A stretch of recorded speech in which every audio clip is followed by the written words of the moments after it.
Welcome back, everybody, to this week's Sales Strategy Enablement Podcast. I am Alastair Woolcock, and I am thrilled to have with me today our very own Vice President of Sales, Ryan Vaillancourt. Ryan, how are you doing today?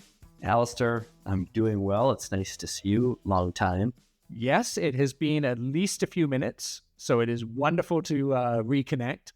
But look, Ryan, we don't get to do this that often. You and I chat nauseum through the day on most given days on different things, what's going on and what we're hearing and seeing in the market. But just for context for our audience, Ryan is front and center in every enterprise that we work with around the world, helping build our team. It's been part of so many of our critical initiatives. And most importantly, is on the front lines of seeing what is working and what is not working in generative AI. And Ryan, I want to pick your brain a little bit here today on those use cases of generative AI, because AI and generative AI, it's a buzz in the market.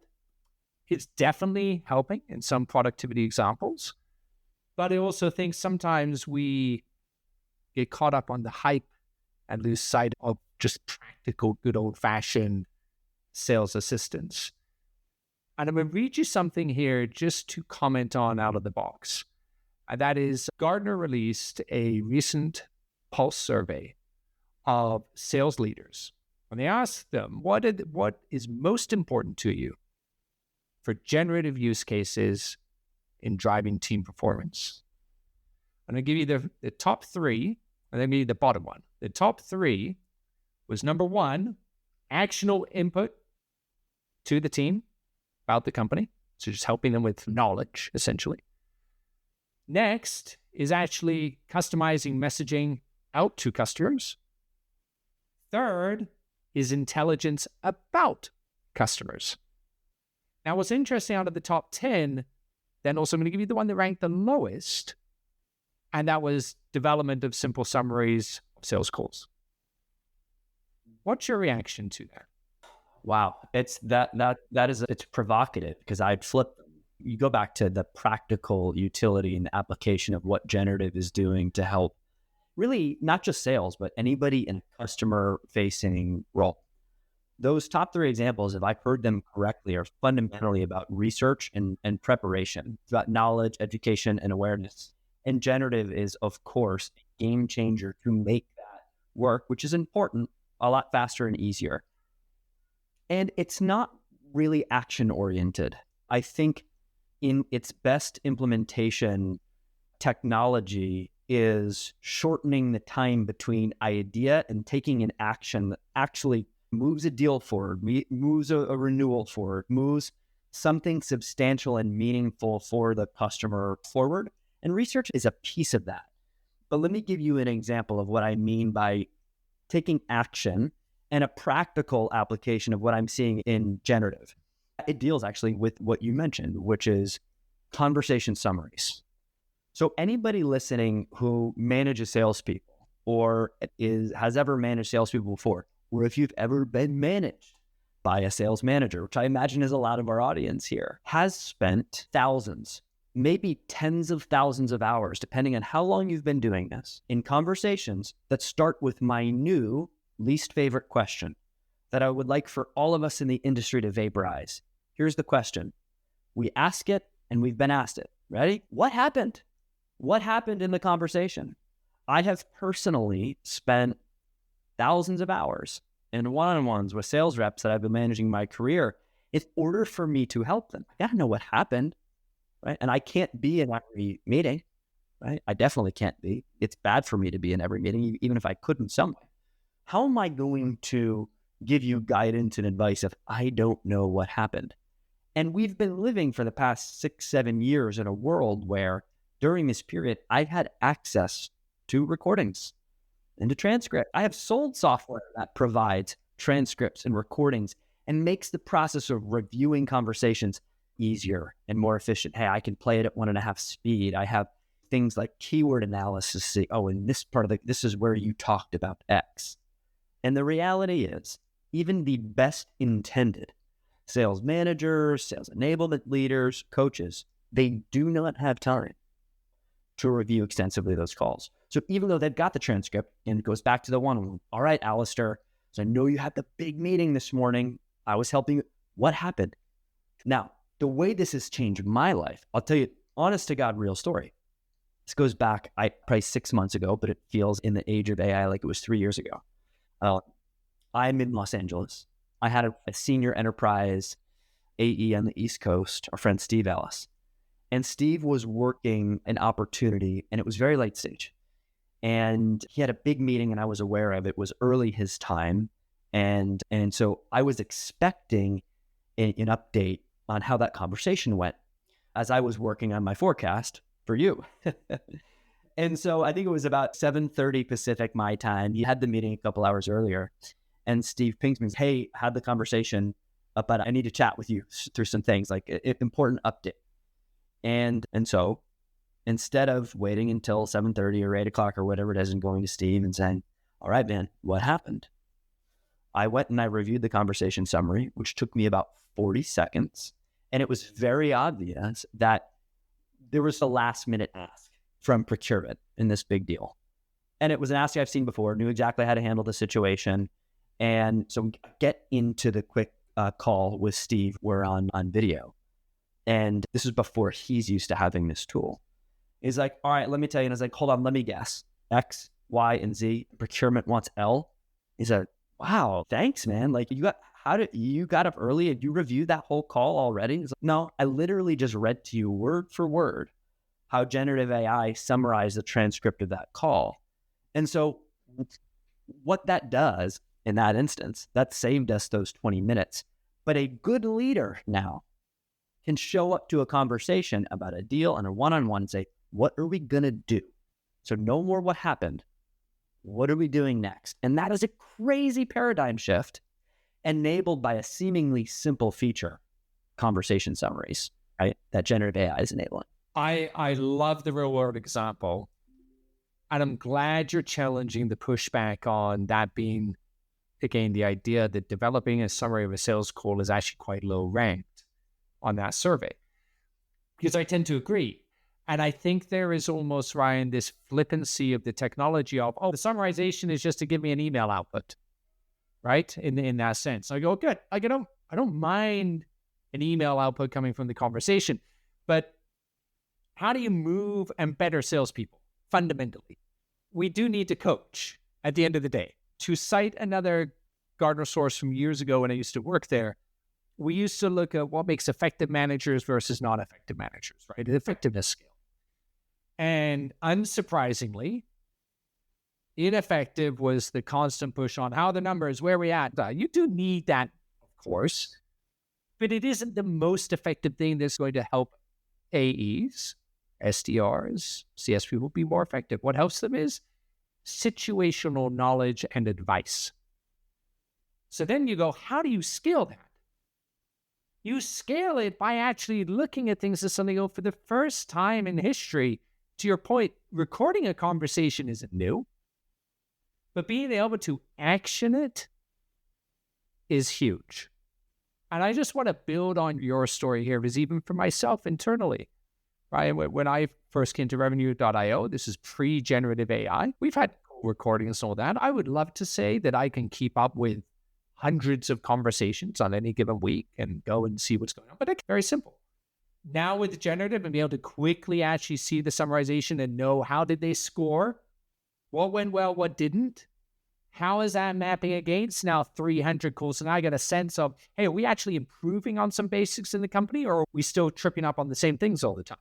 Does that drive my enablement? It sure does. So it isn't just the idea that I have a deal insight, which absolutely I now have at scale. So everybody can actually get back to doing what is numero uno for effectiveness in sales leadership, which is actually giving functional, tactical, situational advice. But we're able to do that at a volume we've never been able to do it before. And we're able to then take that aggregated insight and map it against everything that's going on in the company and now see, are people liking certain things that are going well?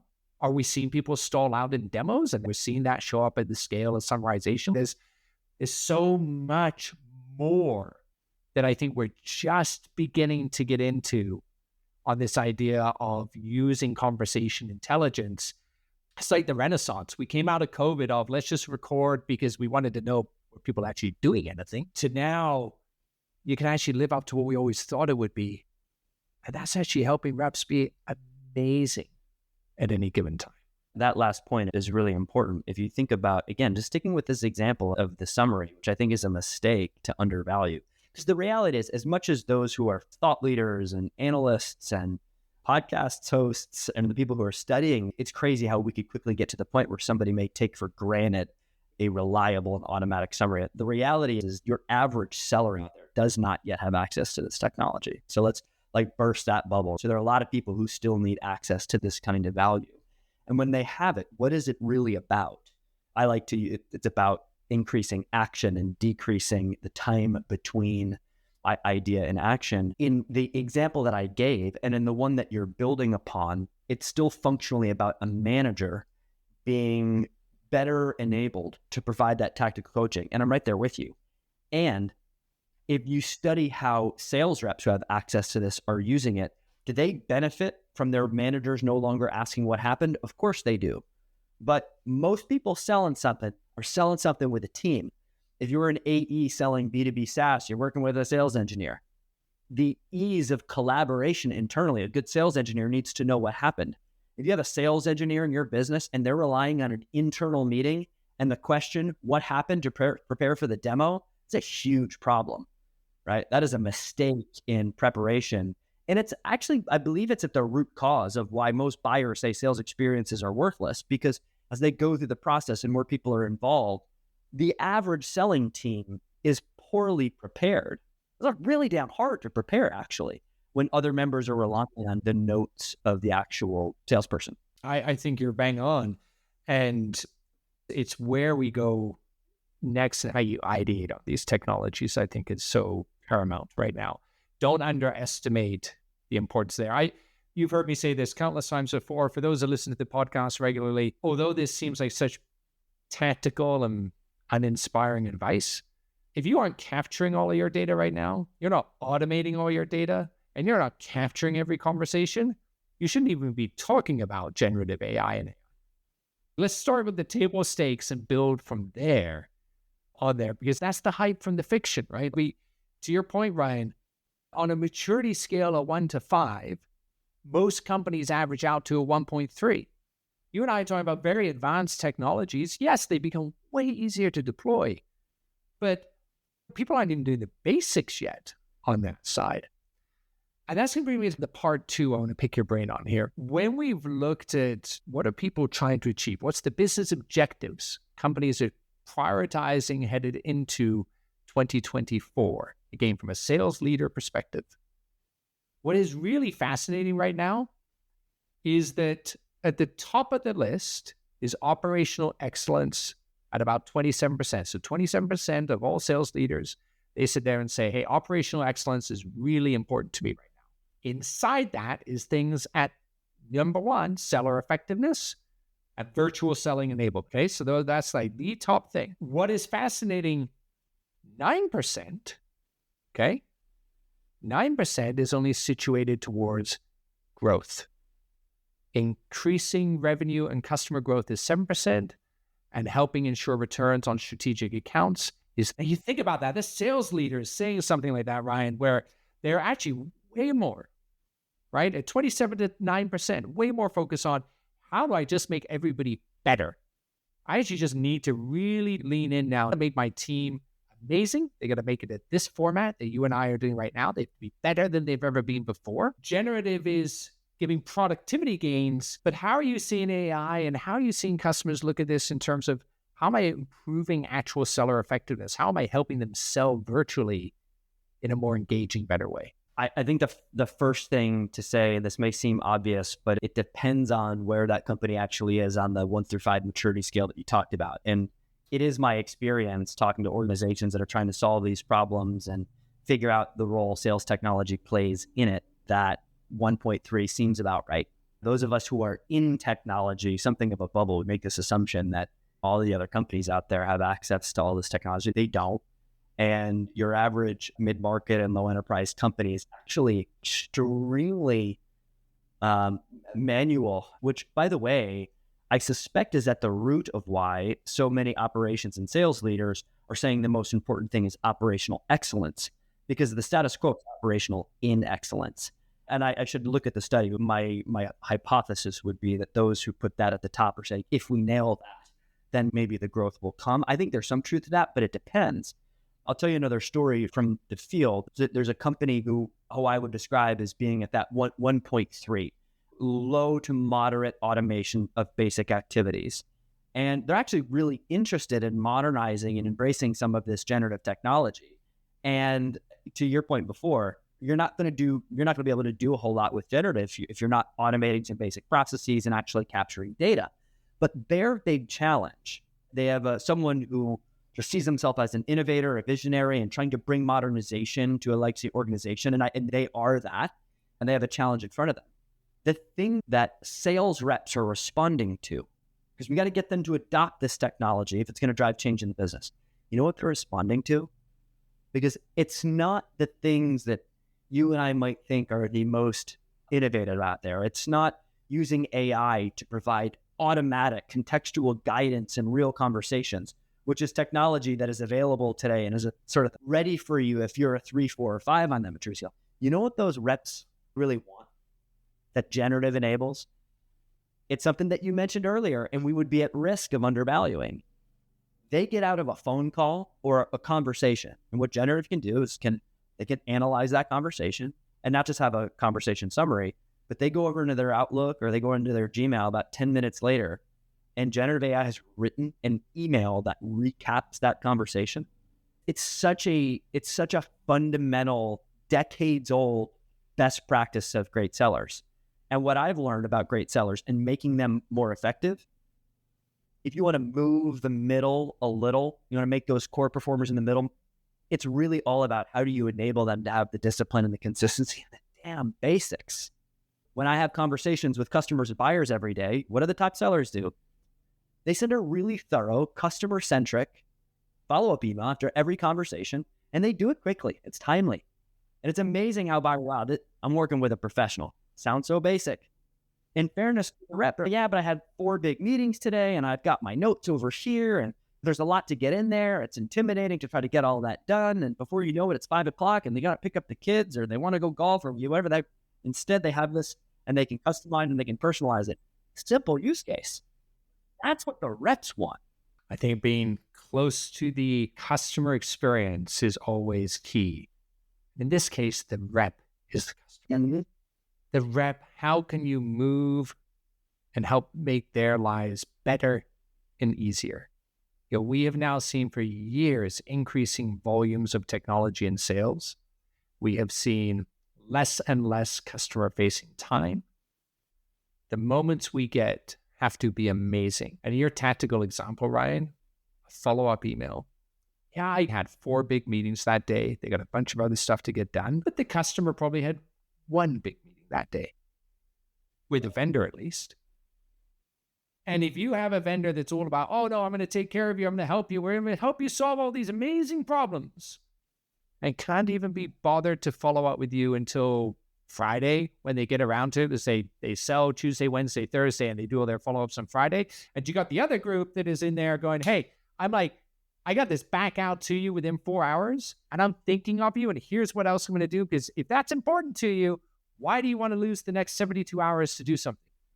Doesn't mean deals there, but in an age where stalled deals are happening, shouldn't we use technology to action and help our reps action faster? And I think that's not giving a dashboard to say, oh, they are or aren't. It's literally giving them tools to say, we've actually done this for you. You now can instantly action. And that experience is so much better. Ryan, we are going to run out of time, unfortunately. And we always love to wrap up with a little bit of fun trivia.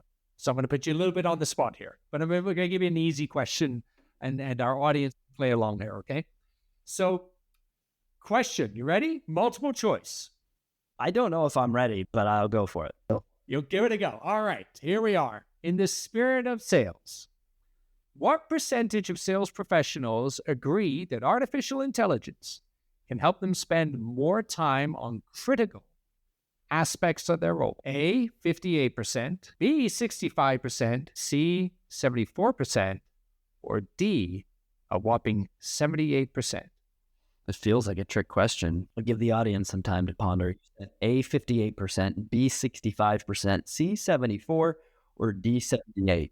Everything over 50, which is interesting. 65%. All right. For those listening in, Ryan is right on almost all of his advice to salespeople that I know of among sales professional leaders in the world today. But in this instance, it is actually 78%. Over 3/4 of all sales professionals, the actual people doing the job, Ryan, they believe it can assist them in dedicating more time to the critical aspects of their roles. And I think everything that you have outlined to our audience today and the way in which you're looking at what we started with, which is that peer review survey, challenge your leadership teams to think about not productivity just in the same as, I have an insight, but actual productivity gain that's going to help the rep do more and get what they know is important actually done. If we just listen to our AEs, we'll be able to apply these technologies in an action-orientated way. They know it. 3/4 of them believe it will help them. They want it. Let's go help them be far more action-orientated. Ryan, final word is yours. You nailed it. Let's do it. It's about that action. Ryan, it has been a pleasure. For everyone else, thank you for listening in to us. Ryan, we hope to have you back again. I would love to double click on some of the automation side as well and just some of the basic process components that I think you see every day that people are overlooking. But appreciate your insights on generative AI and AI. Everybody, Ryan Vaillancourt, Vice President of Sales, Revenue.io. Please remember to like and subscribe, and we will see you next week on the Sales Strategy Enablement Podcast.